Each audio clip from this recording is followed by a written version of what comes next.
already know. Turn the speakers up, man, it's time to start the show. Sean Tanner, Ryan Righteous, DJ Jeremiah. We bringing the heat, man, this joint be fire like, bruh. We in the field, we in the field, bruh. We in the field, we in the field. Just put it in work, we raising the bar.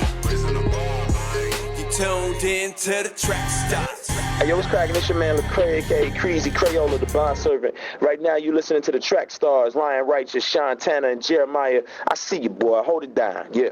Yeah, back in the field with the track stars, Ryan Righteous, Sean Tanner, DJ Jeremiah. Was good. All right, this segment is sponsored by the release of Selfie Dad. Kappa Studios has released Selfie Dad as of yesterday, video on demand. Make sure you go check it out. It is a great opportunity for you to sit down with the family and learn about the Bible. All right. Awesome. We have a very special guest with us. Michelle, how are you? Guys. Hey, guys. I'm up? good. I'm good. How are you guys? I wish I was in the building, but this will suffice. Yeah. So you've seen Michelle before. She's been on our show before. So she's part of the TRACKSTARZ team. She has her own station as well. So thank you for joining us today. Thank you for having me. All right, so we got some important things to get to today. So as all of you probably know by now, there was a big situation with Lecrae and Louis Giglio. They were trending on Twitter for a whole day. People were killing them, destroying them. So basically, they had kind of like a roundtable type discussion. It was Lecrae, Louis, and Dan Cathy from Chick-fil-A. And Louis said some things that kind of caused a stir. If you don't know who Louis Giglio is, he's a pastor here in Atlanta. I'll tell you more about him after we come back, but just so we know what we're talking about, let me play what happened, and then we'll come back and talk about it. Lecrae, it's interesting because I feel like on the inside of the church, we're fighting this historical context you talk about. In other words, we love the blessing of the cross, but we don't love to sit in it and realize this is what God's asking me to do, to die to myself and to live for him, whatever context that's going to look like for me. But I want to flip that upside down because I think the other side of it is true with our nation's history. We understand the curse that was slavery, white people do, and we say that was bad, but we miss the blessing of slavery, that it actually built up the framework for the world that white people live in and lived in. And so a lot of people call this white privilege. And when you say those two words, it just is like a fuse goes off for a lot of white people because they don't want somebody telling them to check their privilege. And so I know that you and I both have struggled in these days with, hey, if the phrase is the trip up, let's get over the phrase and let's get down to the heart. Sure. Let's get down to what then do you want to call it? And I think maybe a great thing for me is to call it white blessing, that I'm living in the blessing of the curse that happened generationally that allowed me to grow up in Atlanta. All right, so that's what Louis said in this panel that kind of got everybody really upset. But what also made him upset was Lecrae nodding and kind of being like, yeah. So people were killing him, man. Like, it was bad. It was bad. And Louis and Lecrae and white blessing was trending. So basically, he said, white people have trouble with the term white privilege, so let's change it to white blessing. So what did y'all think when y'all heard that? So, you know what? Honestly, when you told me, to watch the video and I was looking at it, I was just like, okay, what's this about? I knew exactly where Louis Giglio was trying to go with that. I know how he was trying to put it, and it didn't come out right at all. It was the wrong words. It was even the wrong mindset, to be honest with you. Even though he was trying to go there. And Lecrae was the same situation. When you're in a conversation, you're just kind of like nodding your head because you understand, you want to get your point in too, but you don't want to be interrupted, right? You don't want to disrupt the speaker. So you just kind of like nodding your head, like, and I didn't see Lecrae nodding his head the entire time. He did look like he had a pause moment where he was just like, oh, you know what? Yeah, okay. So that's what I think is happening here. Like Louis Giglio, I've been to his church several times.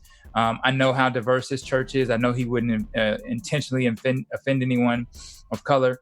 But what he was trying to say was, he was basically saying that slavery was the way that white people were able to get their privilege in this country, right? And he was basically saying that there was a way that was made for us to get our privilege, and he called it a blessing, right? That was the wrong thing to say, because there's no blessing, coming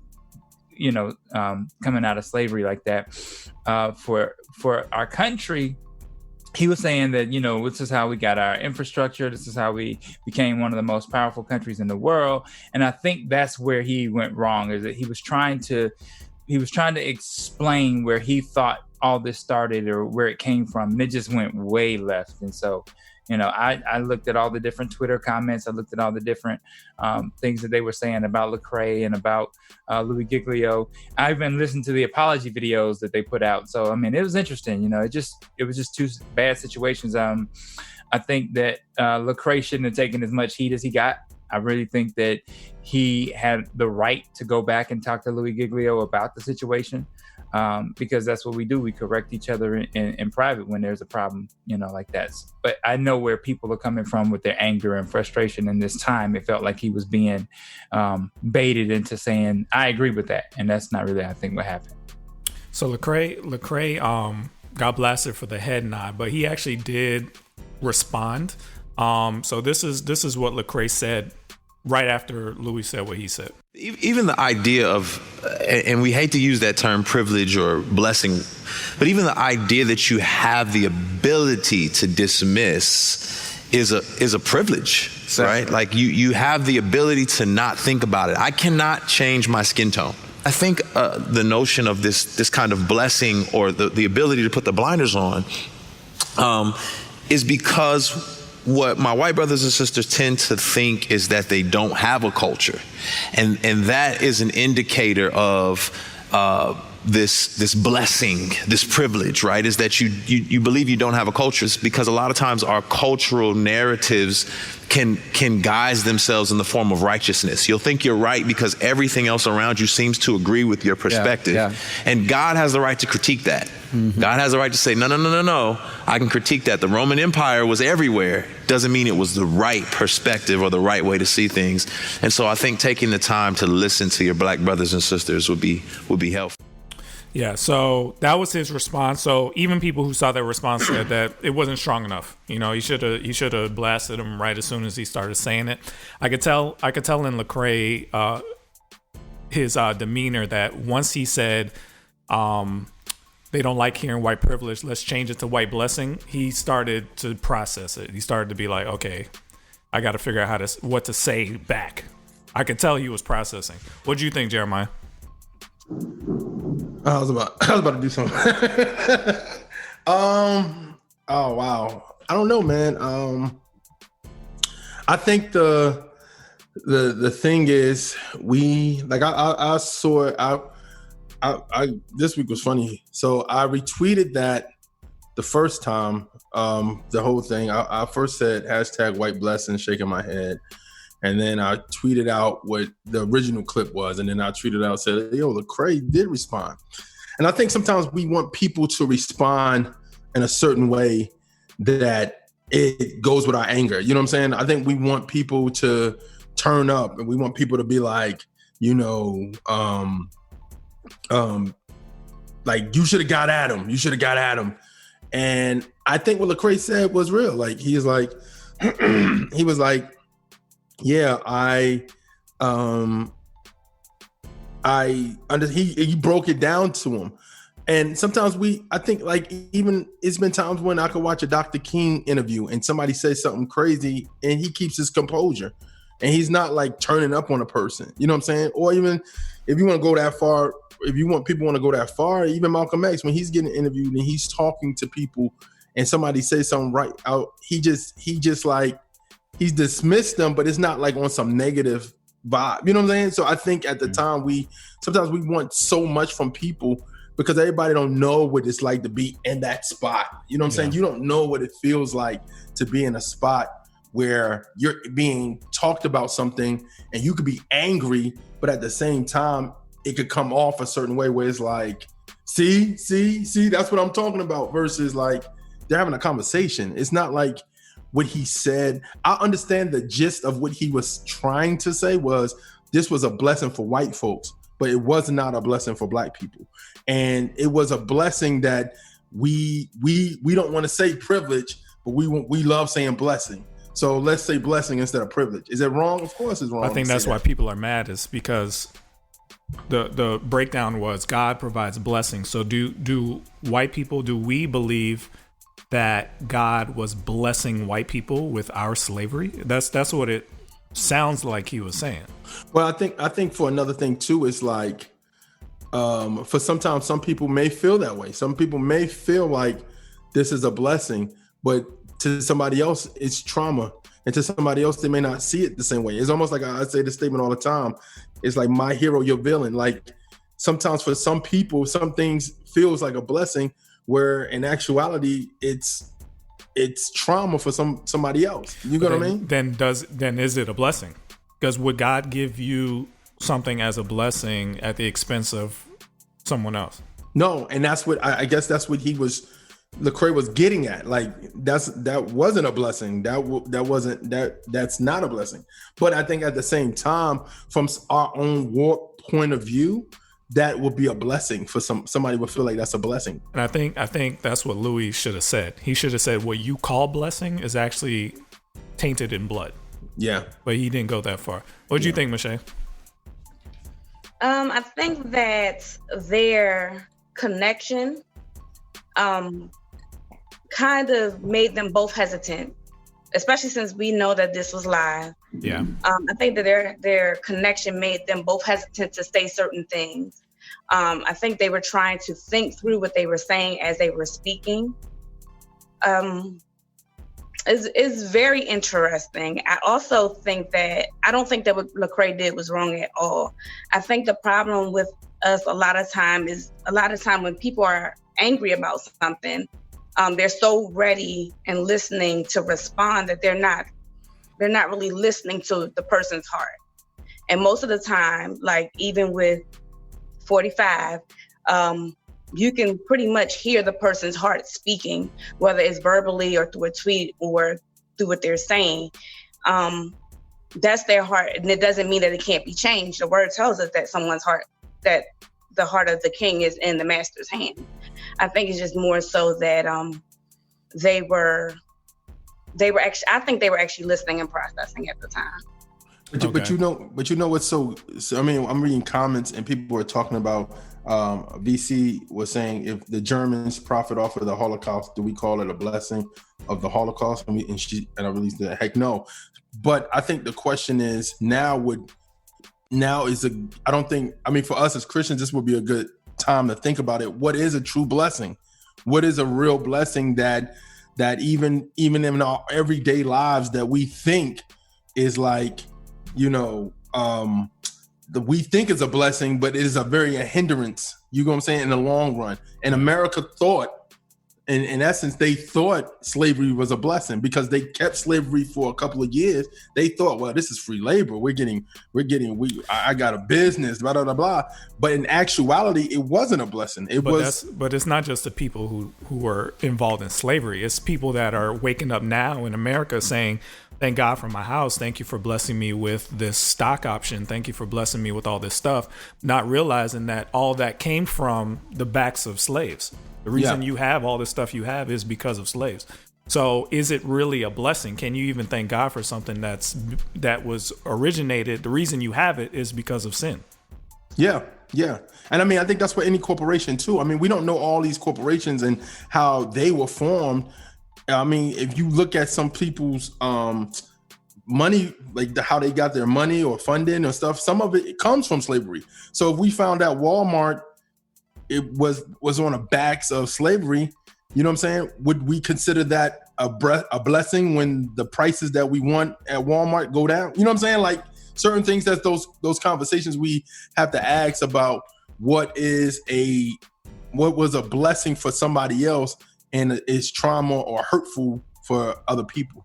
You know what's interesting is that even though Louis said what he said, Lecrae was the one getting killed. he was Yeah. trending higher Yeah. than Louis was. Yeah. Yeah, he sure was. So eventually it got to him. Lecrae had a bunch of Twitter exchanges. He deleted a lot of it, but eventually he ended up posting this. What's up, y'all?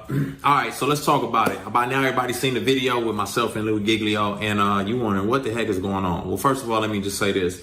Thank y'all. Like, sincerely thank y'all for y'all just acknowledging the pain and the frustration that y'all had with everything that you've seen. I know this is it's rough, you know what I'm saying? We're talking about 345 years, 400 years of chattel slavery, and then 89 years of Jim Crow, and we're battling still in 2020. And so I appreciate y'all acknowledging the pain and the frustration that you had with what was said. It's helped me process a lot as well. First of all, I want you to know I wasn't okay with it. Even as I sat there, I was very uncomfortable, and I was processing on like, man, what do I say in light of this? There's been a lot of times where as I've navigated white supremacy or racial injustice, where I've just been trying to figure out, where I wanted to lash out, honestly, in anger. And there's other moments where I've been like, all right, God, give me the grace and the wisdom on how to deal with this. And in that moment, I was processing like, man, what do I do? I ended up having a conversation with him subsequently, right after we talked. And then I talked to him again last night and let him know my views and my perspectives. And obviously I wasn't okay with it. And we can't just be virtue signaling and doing this because it's the end thing to do, to talk about race on platforms. And I didn't have any ulterior motives other than to, help and articulate, some of what's going on in our world and in our culture. So I just want to thank y'all, especially my Black sisters who have been on the front lines. I know y'all going through a lot this week, and I just want to encourage y'all and thank y'all for everything that y'all have said, and thanks for the encouragement. I appreciate y'all. I love y'all. Obviously, I'm not okay with changing white privilege to white blessing. That's a privilege in and of itself. But yeah, we talked about it, and we're gonna continue working through it. So I appreciate y'all and love y'all. All right, so that was his response. And then shortly after, maybe, I can't remember how long after, but eventually Louis posted this. I just wanted to come directly to you today and sincerely apologize for the use of the phrase on Sunday, white blessing. And I extend that apology today to every single person who is listening to me right now. But most importantly, I extend that apology to my Black brothers and sisters. I, like so many, am so burdened about what is happening in our nation right now. And I'm heartbroken about where we are as a nation. And one of the things that I'm most heartbroken about is trying to help myself continue to learn and to help my white brothers and sisters understand that white privilege is real. And in trying to get that sentiment across on Sunday, I used the phrase white blessing, for which I'm deeply sorry. Horrible choice of words. Does not reflect my heart at all. I don't, to be clear, believe there's any blessing in slavery. To the contrary, what I'm trying to understand and help people see is that my white brothers and sisters, we sit in large part where we are today because of the centuries of gross injustice done to our Black brothers and sisters. So this is my heart. This is what I want to more fully understand, because I believe this will help us stay engaged in this conversation so that we can all move forward together. So thank you for just letting me open my heart to you today. Thank you for letting me apologize directly to you today. And I ask that you would pray for me and possibly even join me as I just desire to continue to learn, to understand, to stay engaged, and to be a part of all of us moving forward together to the place that God wants us to be. Yeah. So what do you think about the response videos, the apologies? Right. Go ahead. I said at the very beginning that I watched both the apology videos or both the response videos. It's still the same. I think you got to give grace to Louis for this incident, because he does have a good heart. His heart is not toward racism, and it's not, about making things harder. I want to go back to the original conversation, though. The original conversation is the word blessing, right? I remember listening to somebody describe this in the conversation about the blessing being like a blessing is when like Jesus died on the cross for our sins. Like that was a blessing.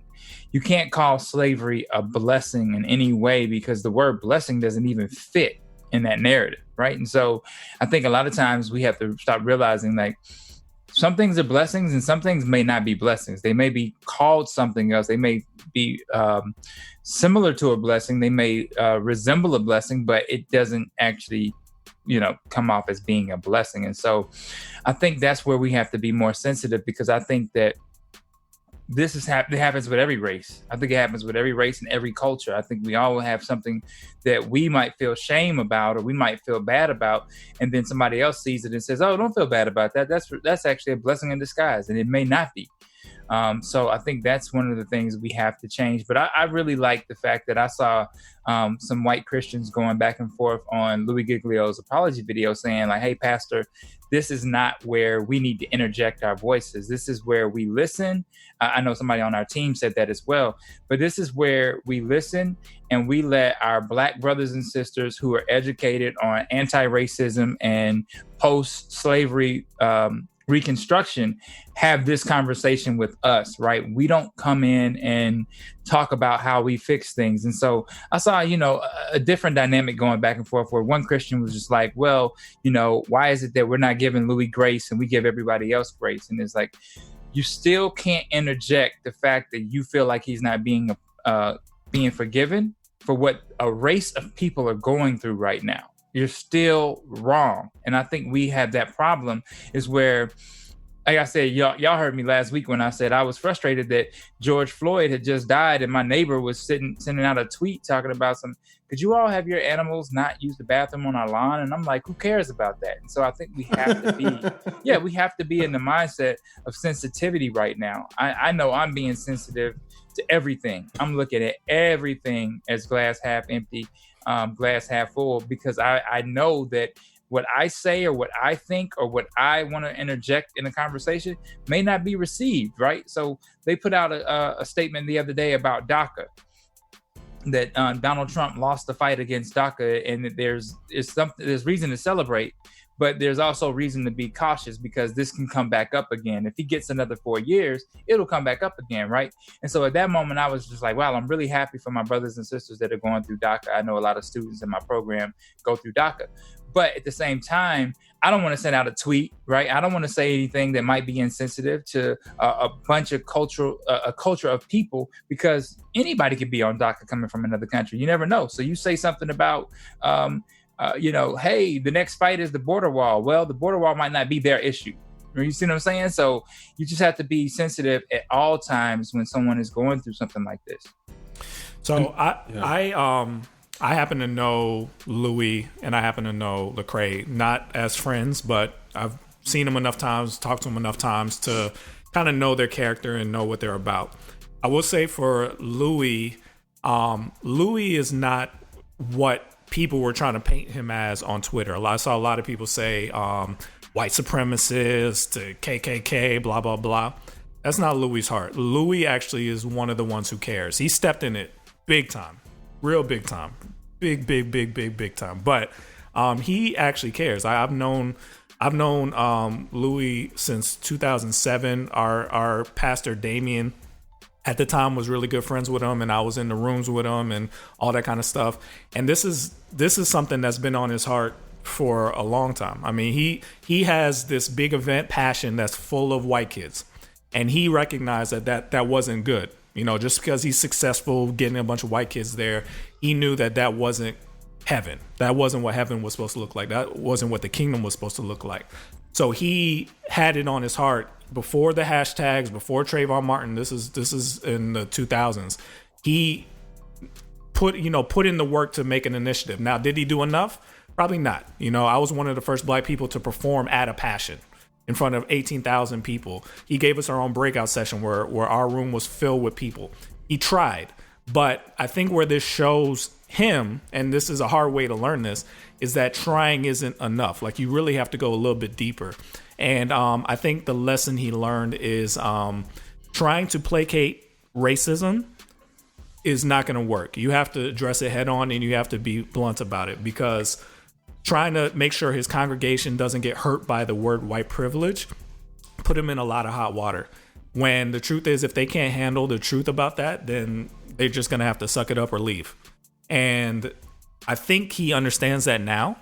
And I feel really bad that he had to learn this way. But he did need to learn it. So that's on his side. On Lecrae's side, I don't know what it feels. Well, I do in some senses. I don't know how I would have reacted. I could tell he was processing. I know he wishes he did it differently. But I do think he was trying to show grace to somebody he had respect for, and he didn't expect to hear that out of his mouth at that time.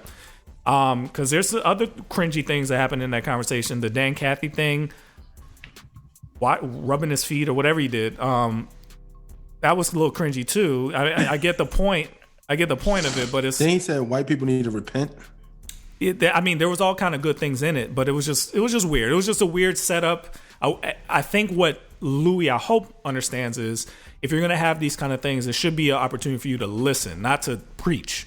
Like, you need to learn, not be up there with another white man and one other black person trying to teach together.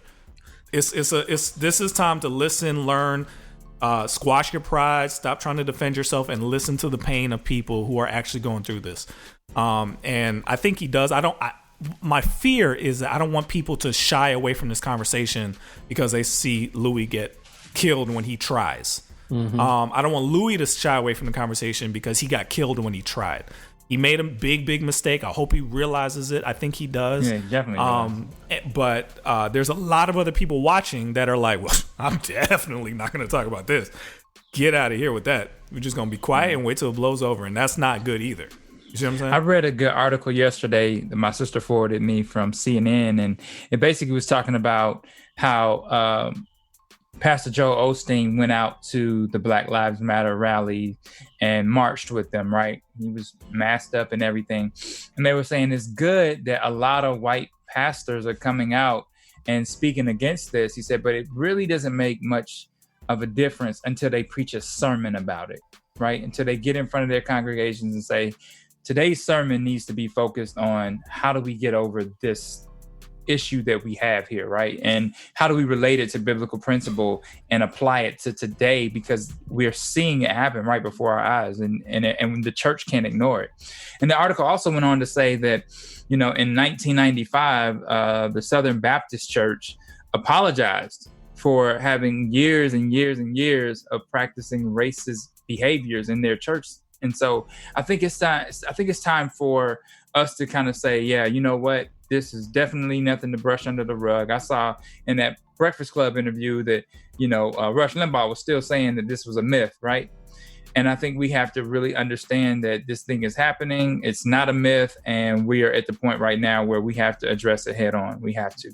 But even if addressing it head on, we have to make strives to do it. You know what I'm saying? And if those strives to do it is telling your congregation the truth about stuff, you know what I mean? Because, people are still, is there some white brothers and sisters that still don't believe white privilege exists?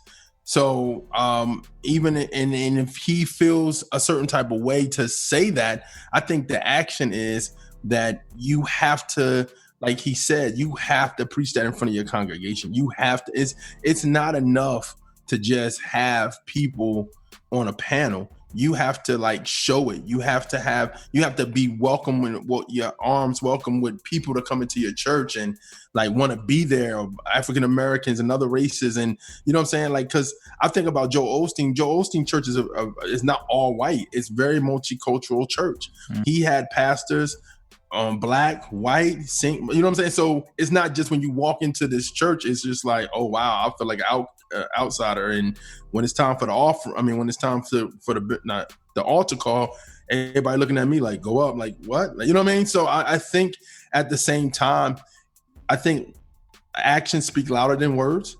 And I think, like you said, he made a mistake, but I think from this point on, people want to really want to see the action that he puts forth, honestly. You know what I mean? And it's not just, let's have another panel discussions, because those are going to get played out sooner or later. Now it's time to have you in front of your congregation and telling them, hey, certain things that black people are going through, you guys have a privilege about it. You may not like it, you may not understand it, you may not feel it, you may not be like, man, that's not the truth, but it is the truth. It's certain things. Your child gets stopped, your white son gets stopped by the police, everything's gonna be fine. He's gonna come home.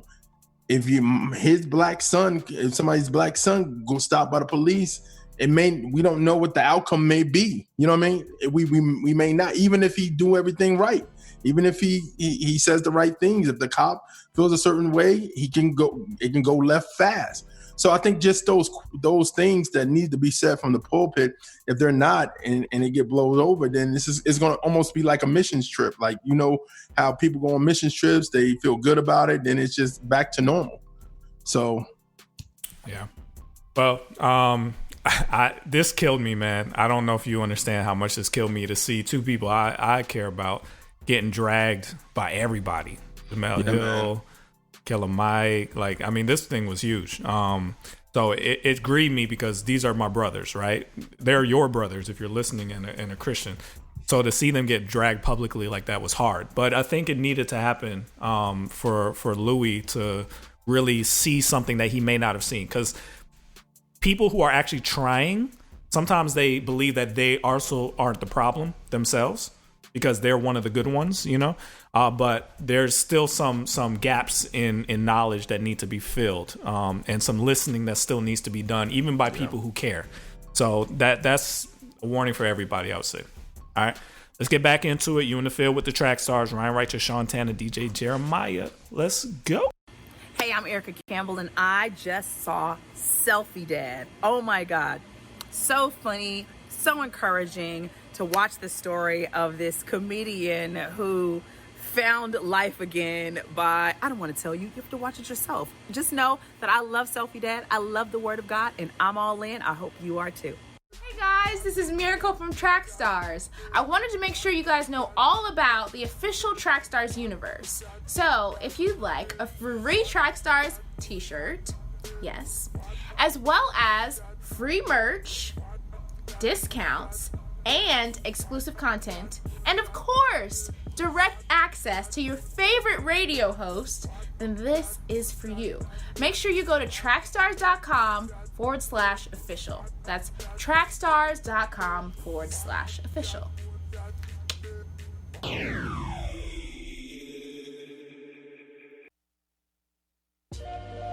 This show is brought to you by TRACKSTARZ. Allow us to produce a podcast to help build community engagement around your brand. We can record and edit a podcast specifically designed to reach your target market and utilize social media to create or enhance a loyal following.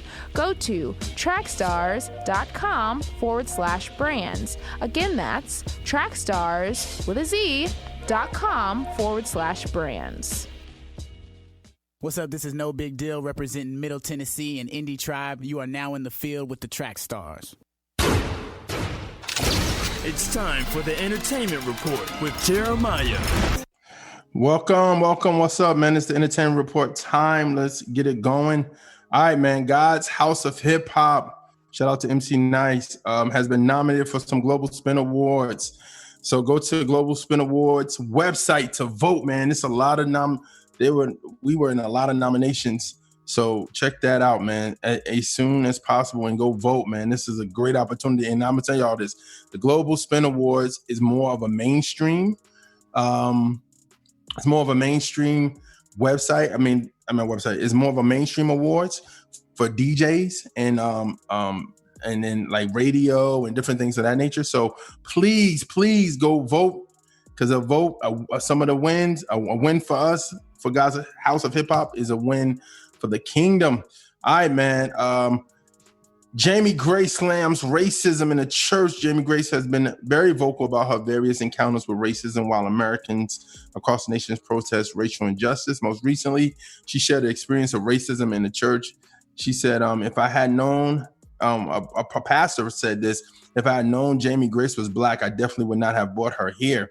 She wrote that on her social media, revealing what a white pastor said to her team while they were setting up her banner and stuff in their lobby. Grace is one of the that's crazy. Grace is one of the few black singers who has success in the CCM world, whose audience is predominantly white. She said after a few weeks of posting about racism, it has come to her attention that many of her supporters and friends did not realize racism still exists. The quote above represents one of many personal experience. Sadly, racism is very much thriving in many Christian communities. My question is to you is, what would you do about it? How would you search your heart to make sure it is clear of discrimination and bias? She asks, and if you have checked and cleared, how will you hold your community accountable? How will you actively raise anti-racist children? How would you uplift the voice of black men and women beyond a retweet, a post on social media?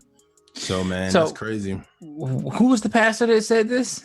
She didn't name the name of the pastor. She just said that named the name, man. At this point, drop the name. She said that just happened to her, and she said it wasn't. He didn't say it to her face.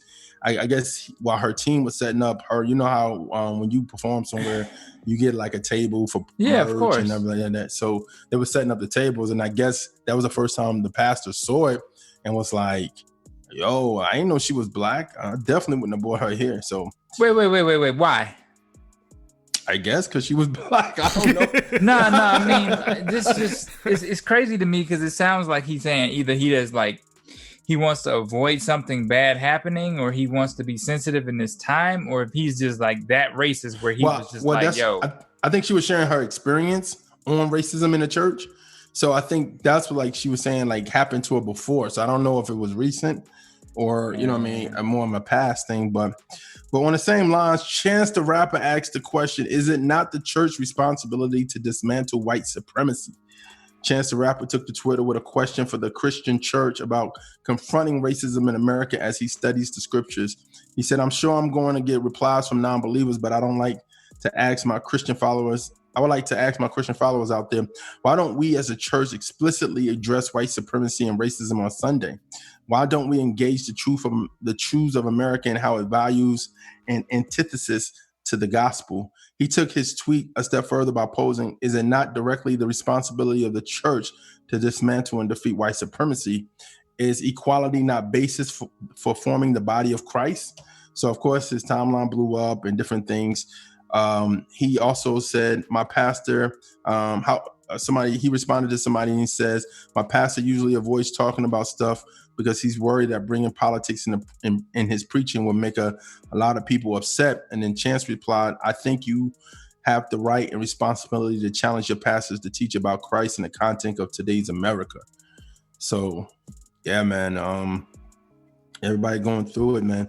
All right, our final story, man, it's kind of a sad story. Shout out to the crew, they kind of posted this as well. Jesse Akives, founder of the Way brand clothing, was arrested under the suspicions of child molestation. Is reportedly by KTL LA that the suspect is accused of molesting 3 children over the course of 17 years. The Baymont, California man was taken into police custody on Wednesday. It is said that he knew his victim and that there may be more. Akives is widely known in the CHH community for his apparel and events. Many of your favorite artists have been booked by him for concerts and have worn his merch. Overall, this is a very sad situation. Please keep those victims in prayer, man.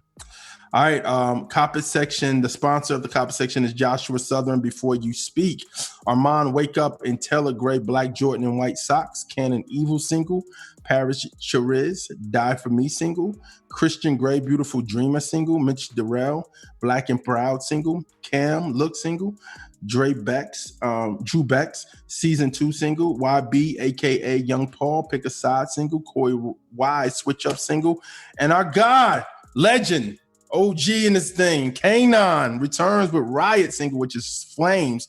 And that's it for me, man. Yeah, okay, that's what's up. Shout out to the Nectar artists who released this week. Shout out to Josh Kajanga. He released Unconditional. So make sure you go check that out on all outlets where you can find digital music. And then also, if you are not a part of Nectar, what are you waiting for? We're ready for you, all right? Go to nectardistro.com. Sign up today. We have opportunities for you to distribute your music to over 200 digital outlets, all right? All right, so we got our first submission to the Make Me a Beat portion of the Make Me a Hit competition. We actually got 2, but haven't seen the Instagram video from the other person. So I'm gonna let y'all hear it. We need some more submissions. This person jumped out and did it first. So now it's on y'all. What y'all think?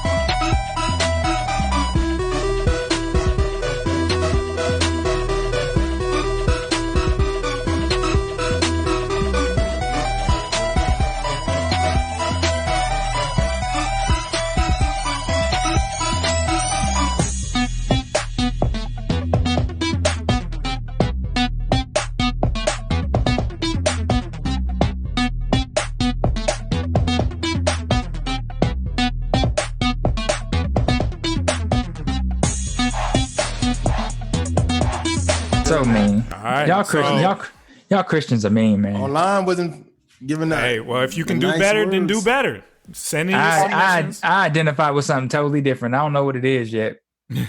Send But in I your get. So I submissions. think But it's somebody beyond said, Christianity. I know that. somebody said on YouTube like that they feel it's a little bit more popish than. Then do a better one. I don't hear no Dang. criticism if you ain't sending your submissions. So Yo, that was the start first person. screening the First universe, person, man. first person to jump out the window. They did it. So now, if you think you could do better, do better. We're gonna pick a winner of this competition, the beat competition portion, and that's gonna feed into the rapper portion. So tell your producer friends, jump in. This is serious. We're doing this. We got support from a lot of people that are excited about this. So tell your producer friends, your dude that knows how to make beats, all that kind of stuff. Tell them to jump in this thing right now. It's getting hot. 2 beats have already come in. So we need to.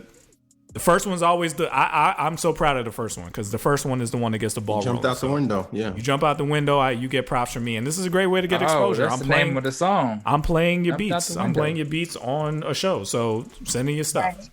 All right. Anyway, let's get back into it. You in the field with the track stars, Ryan Righteous, Sean Tanner, DJ Jeremiah. Let's go. You are listening to the Track Stars with Sean Tanner, Ryan Righteous, and DJ Jeremiah. Right now, you're in the field with the track stars. Track stars. Track stars. Ryan Righteous. Sean Tanner. And DJ Jeremiah. Right now you listen to the track stars. You know what time it is.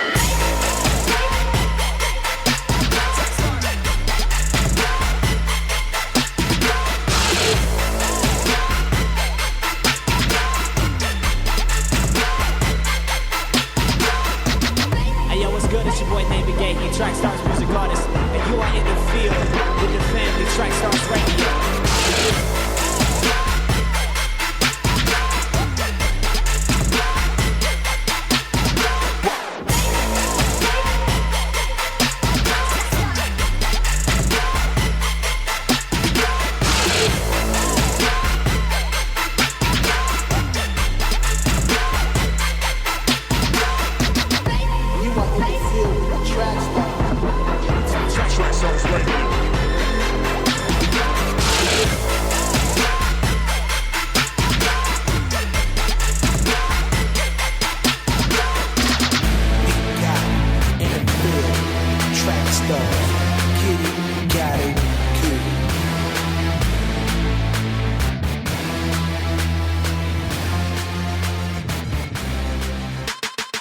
What's good, people? It's your boy DJ Haddon. I want to give a What's going on, track stars? All right, back in the field with the track stars, Ryan Righteous, Sean Tanner, DJ Jeremiah. What's good? All right, for all things TrackStars, make sure you go to trackstarswithaz.com. Follow us on Instagram at TrackStars. Like the Facebook page, subscribe to the YouTube channel, and download the app. Okay, so I'm glad we have Michelle with us today because I need her input on this one. So, have you guys heard of the artist Noname? No, you've never heard. Until you brought her up. Okay, so Noname is a rapper. She's been a rapper for a while. She's kind of turned into an activist. She kind of got not popular, but she made some news because she said that she's tired of performing in front of all white crowds. And she says that most rappers don't like doing that, so they're afraid to say it, but I'm not going to perform again because of that, whatever. So she started kind of focusing more on her activism. And so she's been pushing the abolish the police movement, which is past defund. That's get rid of them, get rid of jails, get rid of police altogether, right? So that's what she's on. And she tweeted something out kind of right around when the George Floyd thing happened. She said, "Poor black folks all over the country are putting their bodies on the line in protest for our collective safety, and y'all favorite top selling rappers not even willing to put a tweet up. N's whole discographies be about black plight and they nowhere to be found." So who would you think she was talking about? Who comes to mind? Cole and Kendrick. Yeah, Kendrick Lamar. of course, most people, right? So most people were like, man. Then they started posting pictures of J. Cole, protesting, and she kind of took that tweet back, right?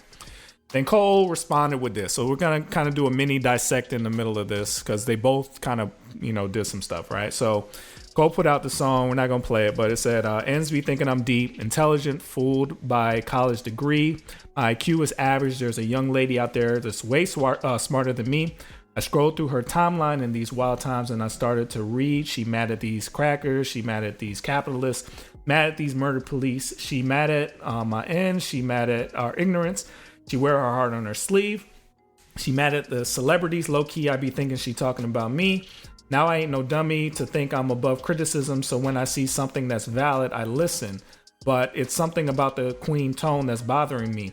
You strike me as somebody blessed enough to grow up in conscious environment with parents that know about the struggle for liberation, and in turn, they provide her with a perspective and awareness of the system and unfairness that affects them, and the clearest understanding of what we got to do to get free. And the frustration that fills her words seems to come from the fact that most people don't see just because you woke and I'm not, that ain't no reason to talk like you better than me. How you gonna lead when you attacking the same people that really do need the stuff that you're saying instead of conveying you're holier, come help get us up to speed. It's a reason it took like 200 years for our ancestors just to get free. These shackles be locking the mental way more than physical. I look at freedom like trees. Can't grow a forest like overnight. Hit the ghetto and slowly start planting your seeds. What's the point of you preaching your message to those that already believe what you believe? I'm on some forget a retweet. Most people is sheep. You got all the answers, but how you gonna reach? If I could make one more suggestion respectfully, I would say it's more effective to treat people like children, understanding the time and love and patience that's needed to grow. The change is inevitable, but ain't none of us seen this before. So that was J. Cole's song in response to Noname. Now, did you sense anything wrong with J. Cole's song? Did it bother you at all? Ryan. What?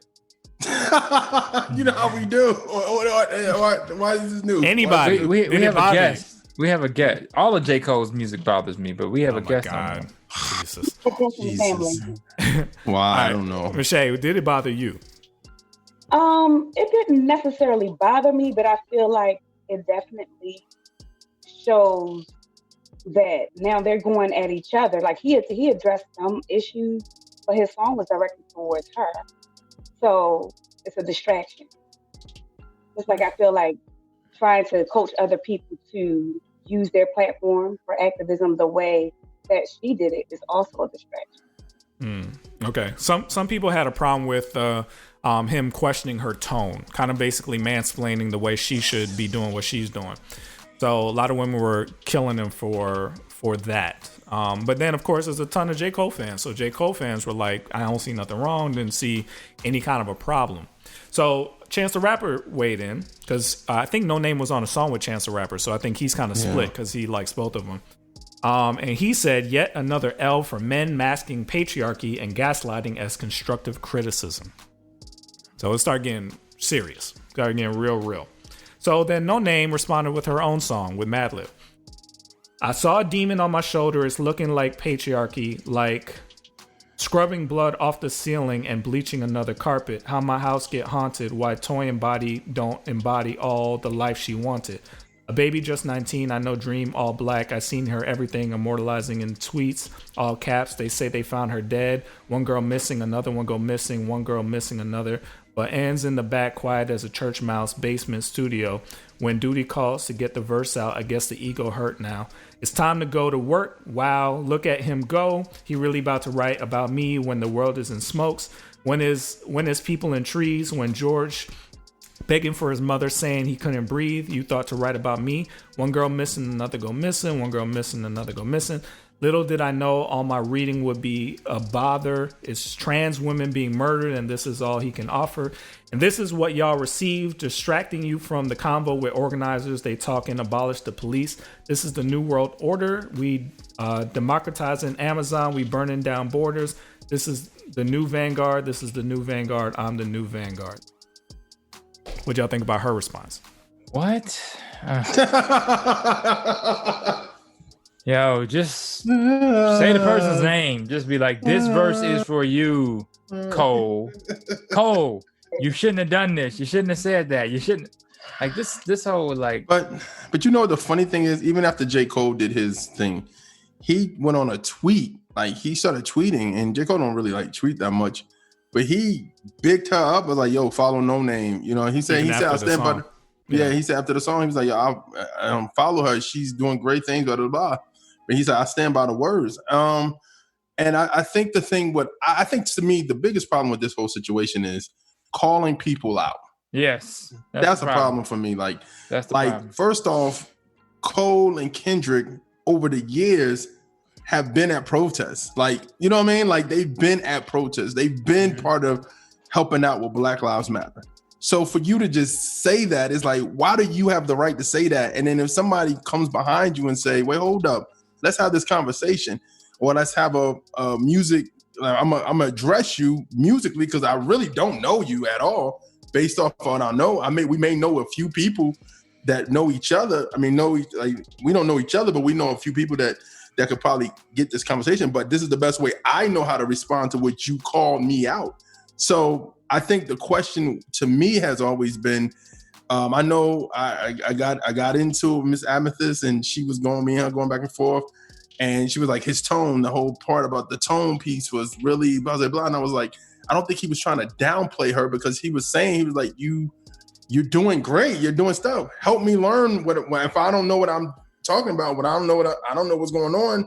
Help me learn. But what they're saying is, why does she need to babysit him through this process? Like, go figure. Because if you don't know, you don't. If you are saying to me, oh, this is almost like this. If somebody's like, yo, I'll never see the TRACKSTARZ out nowhere, bro. The CHH thing, I never seen them out and nowhere. They always preaching CHH, right? But they don't know that when artists want to come to Atlanta, we got a venue for them to go. That we've had Derek Minor there, we've had KJ52 there, we have other artists. We've had artists now still contacting us to say, hey, when this thing's over, can we do this, or can we have an event out here? You know what I mean? So you don't know that, but you just talking because you in the moment and you saying stuff, but nobody's there. Like, wait, hold up. You know what I'm saying? And then plus, nobody knows who you are, so you could just say those things blanket, and then if we respond, somebody's like, yo, that was kind of hard, TRACKSTARZ. Why are you responding like that? It's like, wait, hold up. They attacked us. Let me take this somewhere else, because I really don't care about their beef. What this highlighted for me, there seems to be a rift occurring between Black women and Black men. That's what stood out to me. Yeah.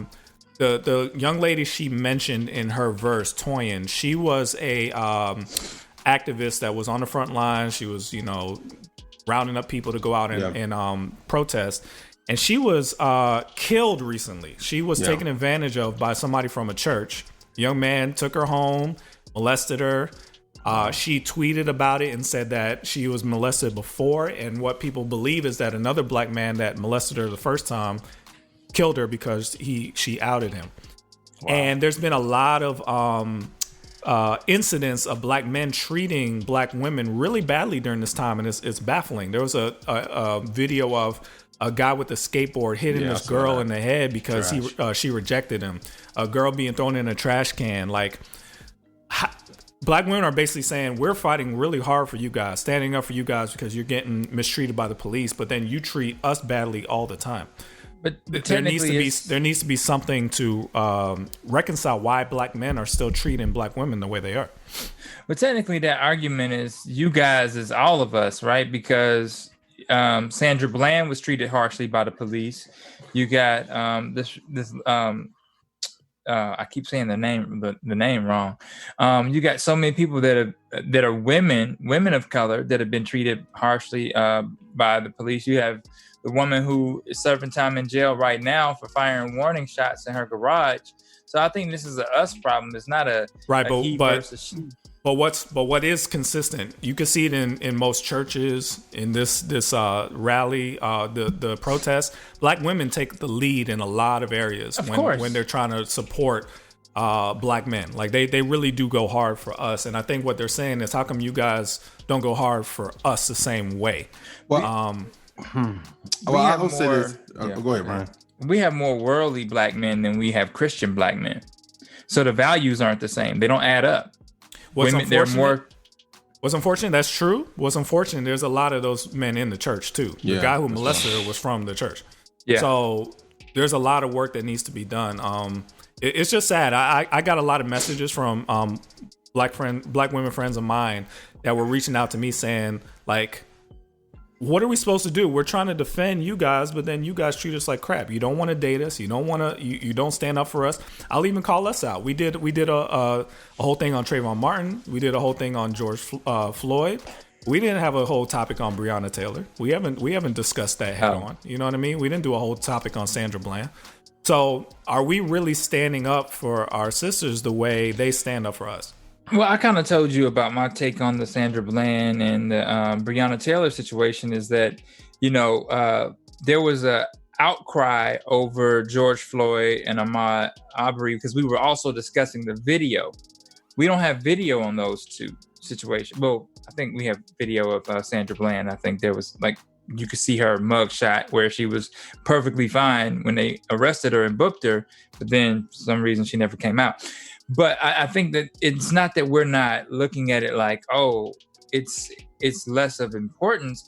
It's the fact that we know that there has been video. We're shocked by the video and what we see. And most of the conversation is, look what happened in the video. It's not, we know these things are happening all across the country. We know they are, right? We know that they're happening all across the country. And so we're not saying that just these incidents alone are isolated. We're saying that these are the ones that were caught on camera. These are the ones that have been publicized by the media.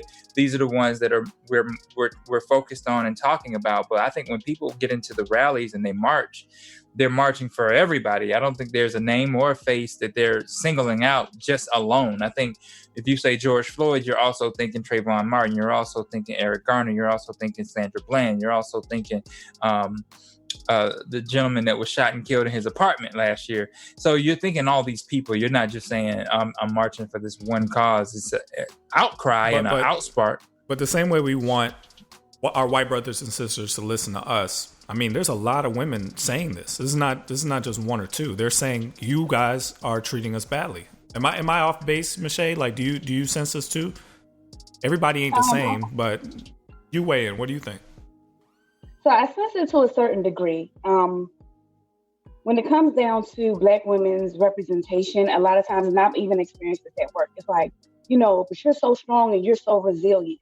But that doesn't mean that I don't need or want the same grace or concessions that you've given other people. Oftentimes people look at my strength or what I've been through and they're like, we're just going to put this on you and you're supposed to take it. But then you can't react because then you look like the angry black woman. Then it's like, okay, you're another stereotypical person. I can say with regard to the church, really, I kind of low-key called the church out. It wasn't any names involved specifically, because I know Jeremiah will say the name. But say the name. Say the name. My name. Say Brian my was saying name. it. But no, part of the issue I have with that is some churches have a tendency to be so excited to have some male presence that they sweep some things under the rug and they don't necessarily look at some obvious signs that are there. You know, it's like, okay, well, you know, let's give them grace, let's get it together. I mean, even down to a few people that I knew who were dealing with men who were serving in positions who were actually had narcissistic tendencies, you know, would basically put the female in a situation like somebody I know, they were arrested, you know, but he called, but after he hit her and then she pulled a knife on him and I was like, oh, okay, well, you know, he did it in self-defense, but it was more so to try to keep his name clean because he was being active in the church. So I kind of at one point was like, okay, are we just going to let people continue to get away with things because we need a presence in the church? Overall, I do think that women are not, I think that for the most part, sometimes women will play the background willingly, but when there's something that needs to be said, we're not really heard. But do we think that I think for some things, I think we really have to have a community talk. Me and Maya, I was talking to Maya about this this week. I said I feel like that we always willing to just go to the fight, but like our line, like when you go to war, when people go to war and it's like a platoon is there and it's like they're fighting, and then all of a sudden, like, you would be shocked if somebody else in your platoon turns around with their gun and have a gun to your head while you're in the middle of war. And sometimes vice versa, sometimes black men can feel that way about black women, and black women can feel that about men. So I think, and this is just my opinion, I think we have to have that talk, because what I'm seeing is that, like you said, some black women do feel like, hey man, you guys are not protecting us. We don't feel protected by you. We don't blah, blah, blah. And then some black men are like, well, one, I don't know who you are. I don't know you like that to protect you. I don't know like that. I don't know you to just say like if I jump out the window for you, are you going to still be there? You know what I'm saying? I'm not talking about like violent, like anything violent. I'm talking about like, if I step out, if we're in a corporate environment and they go crazy on you, and I'm like, wait, hold on, you know, blah, blah, blah, and I go off and I lose my job, are you willing to lose your job? You know what I'm saying? Or whatever. So I think at the end of the day, I always say this. I feel like both parties have to come and really have that conversation about black men and black women, and what do we want from each other? Just as we have these conversations about these racist monuments coming down, just as we have this conversation about defunding the police, that's how we have a conversation about President Trump, or, you know, what's going on. We want justice. We gotta have that community conversation between us, because if we don't, what's going to happen is we still going to feel this way. We still going to feel, when black women are still going to feel like they're uncovered. Black men's going to be like, well, you know, I don't feel guided. Not guided, but I don't feel like the best around you. Like, you know what I'm saying? So I think that conversation needs to happen, because if it doesn't, then we're going to continue to go around this circle forever. You know what I mean? Like, we're going to continue to do it until somebody's willing to say, hey, let's have this conversation. Black men, black women, if it's a forum, if it's, you know, just have those conversations where we hear each other, and you know what I'm saying? And I think another thing too is we got to drop our baggage. You know what I'm saying? And what I mean by that is black men got to drop our baggage of, well, you know, she got me on child support, or this or that, if I say blah. And then black women got to drop their baggage of, well, all black men are dogs, or all black men are this. And it's like, you haven't dated all black men to say that. You don't know every black man in America, so you can't say all of it. Fortunately, and this is where we need to fix it. A lot of them are, and we need to fix that. We need to stop that. Sean, that's a stereotype, Sean. That's a stereotype. That's not a stereotype. It's other faithful black men out there. Come on, don't say out of 100. We're talking about majority. We're talking about majority. Them are.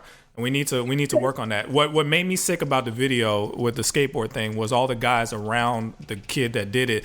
Ooh, ooh, oh. We got to kill that in this culture. That is not okay. It is not okay to be hooping and hollering when a man treats a woman that way, no matter what color, no matter what situation. That's where we got to kill that. There's no excuses for that. And at the very minimum, don't expect white people to listen to your pain. You ain't willing to listen to your sister's pain. That's the end of the day. Yeah, and I want to just jump in and go back to some of the things that Jeremiah was saying. Like, basically, I definitely agree.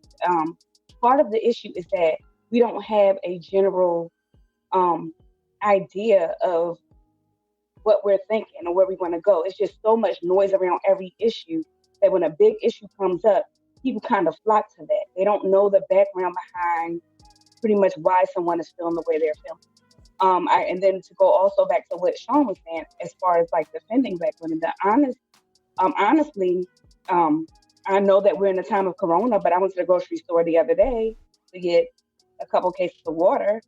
And it's so funny because, you know, I'll see a black man and he'll do everything he can to avoid eye contact unless he's trying to get me. And I don't have a problem lifting my own cases of water. I've done it before and I can continue to do it. But the funny thing is I'll see a male of another race. And then actually the funny thing is more recently it has been more Caucasian men. And they'll be like, oh, let me get that for you. You know, or are you going to be okay? You know, and that's kind of what I get from what Sean was saying. However, back to what Jeremiah was saying, oftentimes we don't have a idea of where we want to go. So like with the defund police, nobody has the same, it does not appear from what I hear that anybody really has the same idea. I've heard from people who can make the decision that defund the police means to reallocate funds. But I'm hearing from people like Noname and someone else who was on TV the other day who's really upset, they're on the streets, they're marching with people, but they're thinking it means no police at all. And I'm saying, okay, well, you have to think about things that make sense.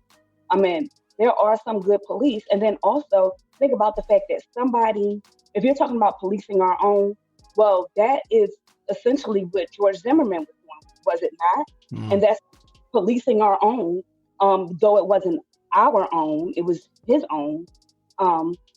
That's what killed Trayvon. You know, so we have to be wise and think about some of the different things that can come into play if we just go far to the left or far to the right. Yeah, and the fact that it's clear that we're not united on this is going to muddy the waters because people will seize on your differences and say, see, it's not even worth listening to none of y'all anyway. Y'all aren't even clear on what you want. And I think even from a perspective of learning, like I think, and we had the kind of conversation about the whole BLM thing, and then when people find out what BLM is about and all that other stuff, and black men like, well, wow, this ain't even about me. One of the leaders don't even want me, or you know what I mean. So it's real conversation, man. Like real conversation needs to be taken care of because it's like you said, like she said, I don't think a lot of men know or was not saying raised to do certain things, but like to see you struggling with water and asking you like, yo, you need help? Are you okay? You know what I mean? I don't even know if a lot of young kids know that or even grown men know that. You know what I'm saying? Or like, I'm married, so I don't want to help this woman with water because I don't want her to think I'm trying to holler or nothing. But a lot of it's like, that's you know what I mean? That is so it just I think we have a lot of things that we as a community got to talk about, man. And I really think that because I feel like, you know, a lot of us come from, and I mean, I say probably more me than, well, maybe Ryan too, but just coming from single parent homes when a woman is teaching you stuff and you're trying to learn stuff, but some stuff where a man should teach you. Like I know my father taught me how to respect elder people because when he was like, if somebody's older than you, you need to say Mr. and Mrs. You know what I'm saying? Mm-hmm. So that's one of those things where like helping a woman out or open a door for women, or if you don't see that growing up, you just see your mom or she may say something that you grab it to, you go to. It's like you don't know how to treat a woman. You know what I'm saying? Are you learning how to treat a woman from hip hop? Are you learning how to treat a woman from a movie you like to watch? You know what I mean? So I think it's a lot, man. It's a lot in our community that we keep sweeping under the rug because we don't want to deal with it versus constantly just saying like, we gotta get, the white folks gotta respect us and all this other stuff, which is great and which is true. But at the same time, we as a community have to have those conversations and deal with them. So do you not agree with this, Ryan? Do you not agree that men need to look inward and watch how we're treating our sisters? Oh yeah, definitely. I just think it's a sin problem all the way around. I think that you know, the issues that we're having with police brutality and racism is a sin. I think the issues that we're having with black men disrespecting women is a sin. I think that violence in the streets, the riots, all of this is just a sin problem. That's the only thing I can see to fix it. It's the only way is to. When I was talking to my friend, that she sent me a poem where she was venting some of the frustrations of being on the front lines trying to protect black men, but also having to protect yourself from black men. It creates a position where you feel like it's a weird position to be defending someone and protecting yourself from them at the same time. It just made me sad, and it made me realize that the church is really failing with all this. The church should be leading this. That's why the sins of the church are white brothers and sisters not being able to get over racism. The church failing makes it to where other groups then take over and say, well, they're not going to take care of you. Well, let me try. Let me do it. Follow me. And they're following them to death, right? Black militia so the church has to get over its own problems so that we can become leaders again, because these people aren't going to listen to the church, especially when the church is so conflicted over race itself. Why would they listen to anything any of these people have to say? We got to do better. I don't really know. And part of it is us being honest. Me being able to say, no, we failed when it came to representing our sisters well on the show over and over again. We need to do better ourselves. We need to be able to listen when our sisters say, hey, this bothers me, this hurt me, this and that, and actually soak it in, because we want our white brothers and sisters to listen to us. No? So don't expect people to listen to you if you ain't willing to listen to other people. And that goes with me. That goes with me first. You know what I mean? This reminds me of a lot of what I used to like. Me and my dad, one of our genres that we used to watch together was Westerns, right? We love Westerns. And back in the day in Westerns, the church was more powerful than the law, right? Like the church led the city, they led the town. The pastor was, the most influential person, the most influential voice.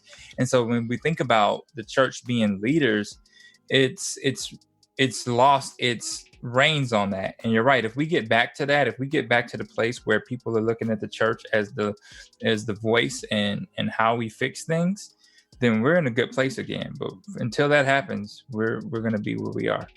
This is the most stress I've ever seen the church under in my life. I mean, this is really bad. Yeah. So hopefully we can come out. Hopefully conversations like this help.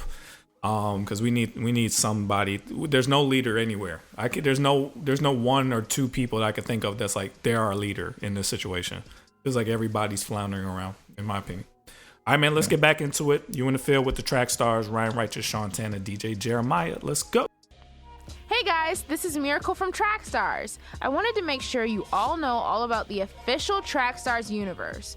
If you'd like a free TRACKSTARZ t-shirt, free merch, discounts, exclusive content, and direct access to your favorite radio hosts, then this is for you. Make sure to check out trackstarz.com/official. Again, that's trackstarz.com/official. You're in the field with the track stars, running with the track stars. Tracking with the track stars. In the track stars universe. Ooh, stay on track with us. Y'all know what time it is. Ryan Righteous, DJ Jeremiah, Sean Tanner.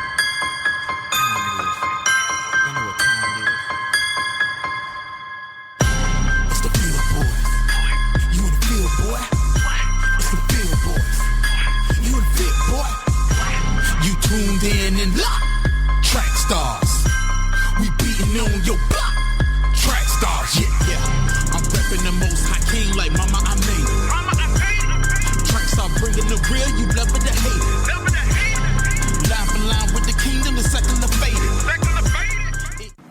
What's happening? What's happening? This your man Brinson, God Chasers Entertainment. Buckle your seatbelts for line. Vote Christian, though. Yeah. Yeah, back in the field with the Track Stars, Ryan Righteous, Sean Tanner, DJ Jeremiah. What's good? All right, make sure that you are going to the TrackStars website and downloading the app so that you can also get the podcast, not just TrackStars podcast, but so many others, the TrackStars Podcast Network. Do it today. Download the app and join the TrackStars Podcast Network. All right? All right, man. It's Line for Line Showdown 37. This is Line for Line Showdown is basically independent artists that we put up against mainstream artists that are going that are popping right now, and songs that are out right now, and some songs that are known by the artist, or the artist is a popular artist.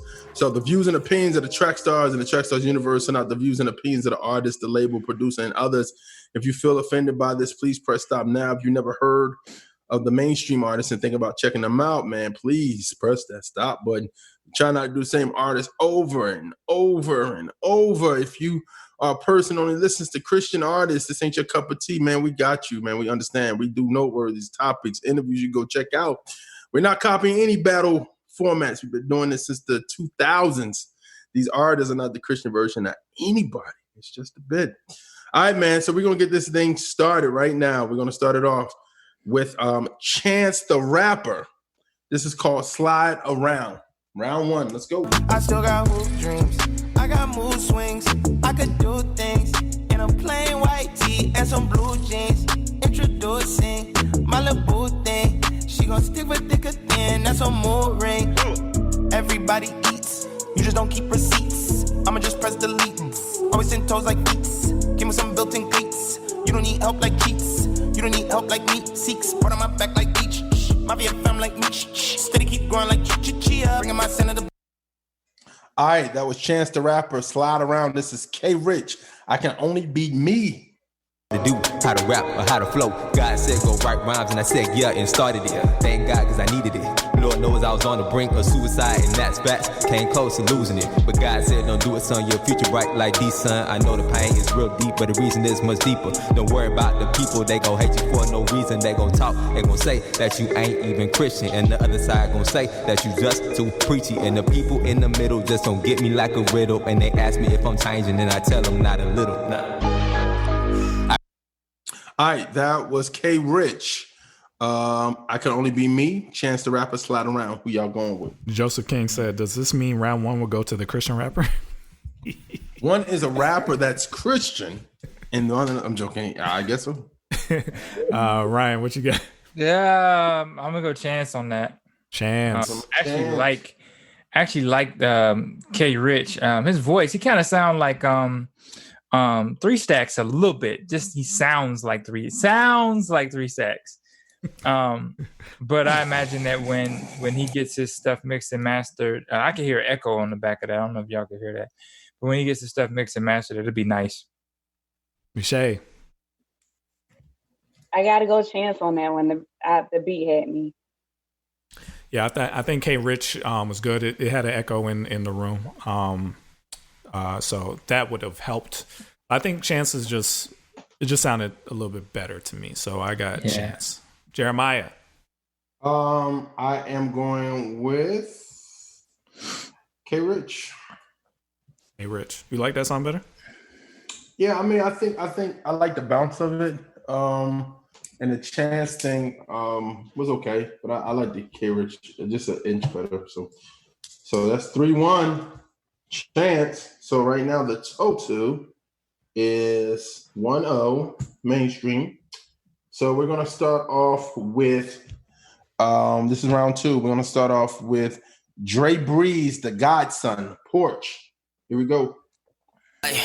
Jumping off the porch, we was outside, yeah. I hit the block, we had to hide, yeah. Watching my back, you know we gon' slide, yeah. Stick in my lap, I gotta ride, yeah. Mama told me, what you gon' do just to be a man, yeah. Mama told me, just watch your back, cause they not your friend, yeah. Mama told me, it's just some things you don't understand, yeah. Mama told me, what you gon' do just to be a man, yeah. All right, that was Dre Breeze, the Godson Porch. This is the baby Rockstar. Gave me nothing.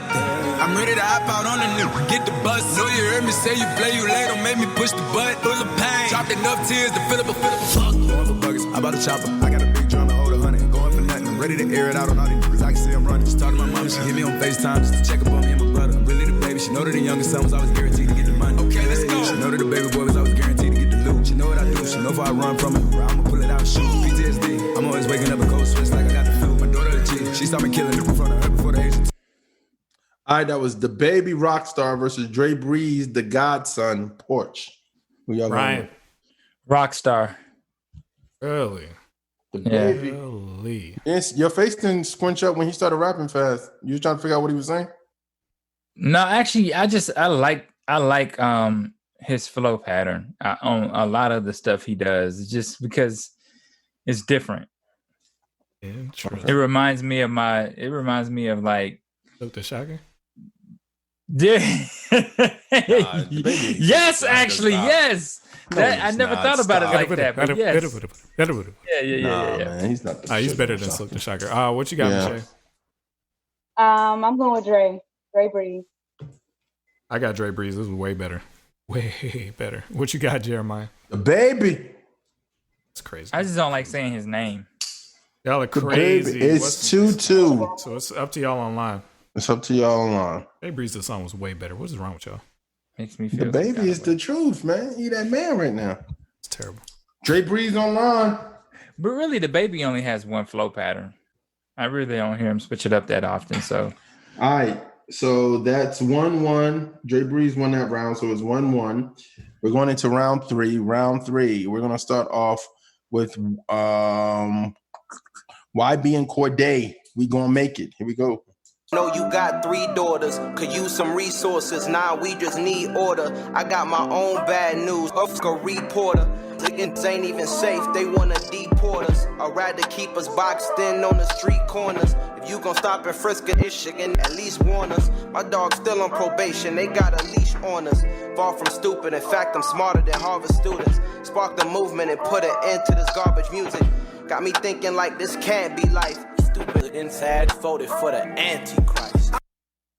All right, that's YB and Corday. We're gonna make it. This is GT Conscience. Here we go. Toys, tuning out the white noise, static and sporadic. Lost my voice like Zechariah, Hezekiah, Nehemiah. Shouts out to Joshua, Pastas it. Thought they be stopping ya. Watch you part the Red Sea like they was Pharaoh. Grew up dreaming of Cadillacs, Camaros. Soar on the wings and I fly like an eagle. Used to be like a sparrow. I know you seem angry, but God, could you spare though? Your son hung on some wood like he was a scarecrow. I know that I should acknowledge. All right, that was GT Conscience versus YB and Corday. We're gonna make it. Who y'all going with? I'm gonna go number 2. GT. Michelle. Might be a little bit of thought nostalgia here, but I think I'm going with was it YB and Corday? Yeah. It just gave me that old school, well, it's old school now. But Rockefeller, this can't be life feel. So. Yeah, it did. I think he sampled that. Michelle, you got a good ear. Help me got out. a good ear. Is this the same verse he has on the Her song? It sounds almost the same. The Lord is Coming song. Anyway, YB and Corday killed it, but I thought what's his name? GT Conscious. He was right there with him. I'm gonna toss it. Toss, yeah. I was gonna use my toss here, but I don't know if I want to give it up this early. So I'll give it to that's a hard one. I will say GT by the hair of his chinny chin chin.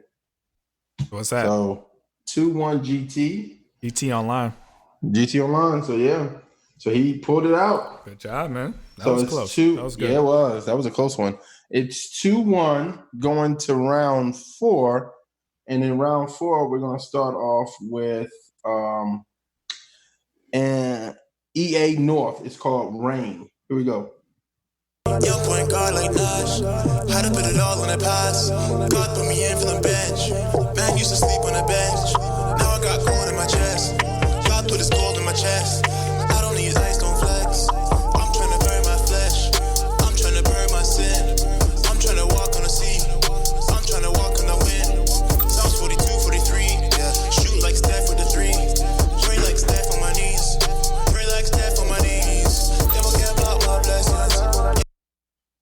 All right, that was EA North Rain. This is Little Baby, the bigger picture.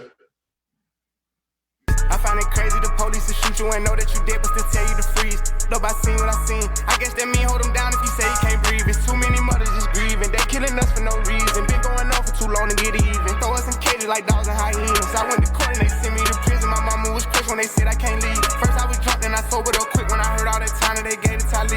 He got a life sentence plus. We just some products of our environment. How the f they gon' blame us?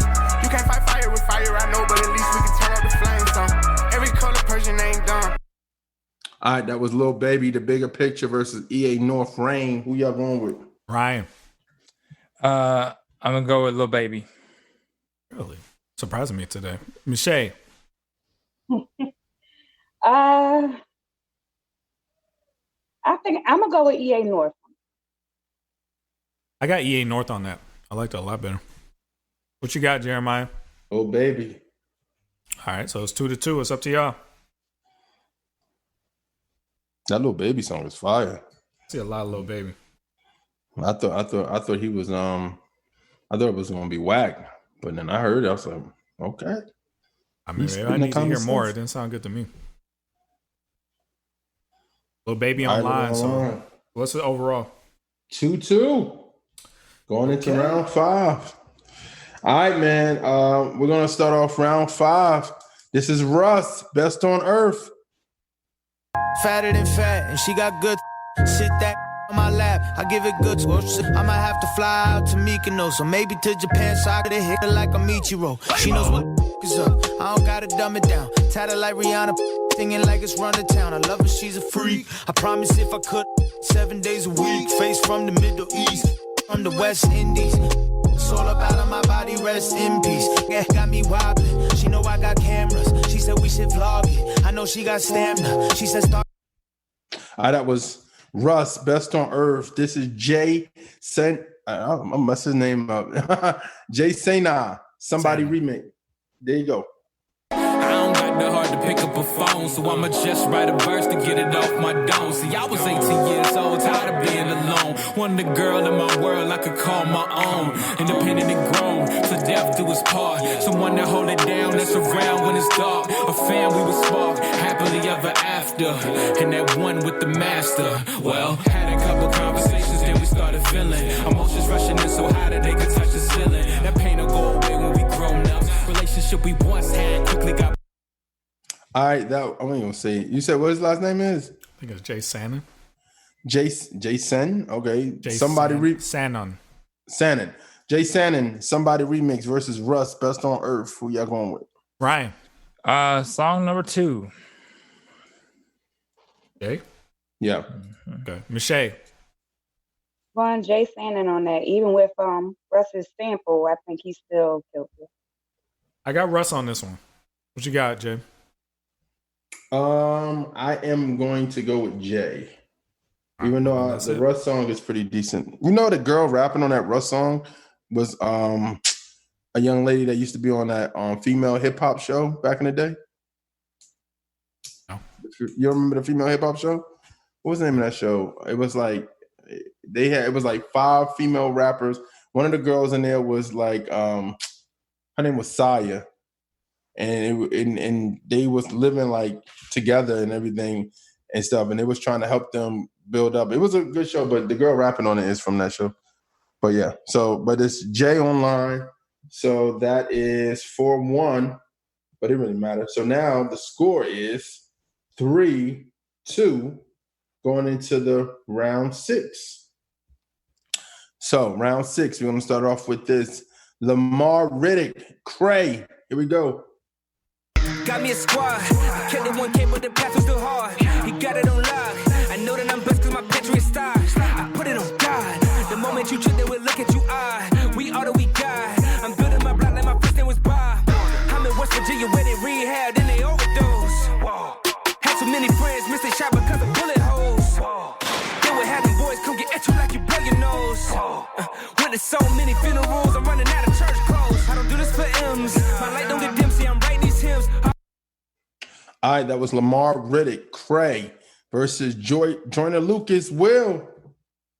I feel like I'm dreaming. truly a blessing. I'm really elated. I pray that he grow up like Willow with Jaden. I know that he will. I hope he look up to me like we used to look up to Phil. I know that it's real. I lay a brick at a time for something I know I can build. I learned it from Will. I know ain't nothing gonna set us back. You take it from me, I get it back.